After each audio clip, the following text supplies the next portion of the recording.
L'éco-dumping, la COP28, la récession, le travel shaming, le REM. Il y a plein de tendances et d'événements qui vont marquer l'année 2023, puis aujourd'hui, je vous en présente 4.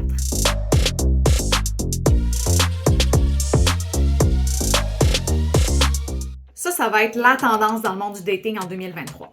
L'éco-dumping, c'est le fait de rompre avec quelqu'un parce qu'on ne partage pas les mêmes valeurs environnementales. Puis parmi les sujets qui divisent le plus, il y a la consommation excessive de viande rouge ou de restauration rapide, il y a le choix des moyens de transport, la dépendance au fast fashion ou carrément le climato-scepticisme. Donc, ça se pourrait qu'en 2023, la crise climatique fasse swiper pas mal de monde à gauche. 2023, c'est aussi la mise en service du réseau express métropolitain, ou plus souvent appelé le REM.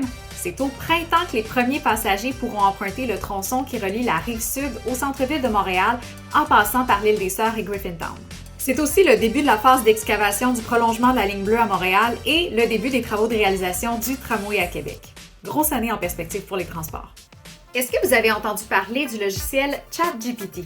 C'est un robot conversationnel qui a fait pas mal jaser dans les dernières semaines parce qu'il est capable de répondre à des questions ultra complexes et même rédiger des textes entiers grâce à l'intelligence artificielle. Le truc, c'est qu'il y a plusieurs profs qui craignent que leurs étudiants se servent du logiciel pour faire leurs travaux d'école et que ça devienne finalement une nouvelle forme de plagiat. Si vous ne le saviez pas déjà, je vous l'apprends, on est présentement dans l'ère du Web 2.0. Sauf qu'on parle de plus en plus de l'arrivée du Web 3.0 ou qu'on appelle plus souvent le Web 3. On prévoit que l'avenir d'Internet va être complètement décentralisé. Ça veut dire que plutôt que l'information soit concentrée dans un petit nombre de géants du Web, l'information va plutôt être distribuée via des chaînes de blocs ou des blockchains. C'est notamment par là que les transactions en crypto-monnaie se font.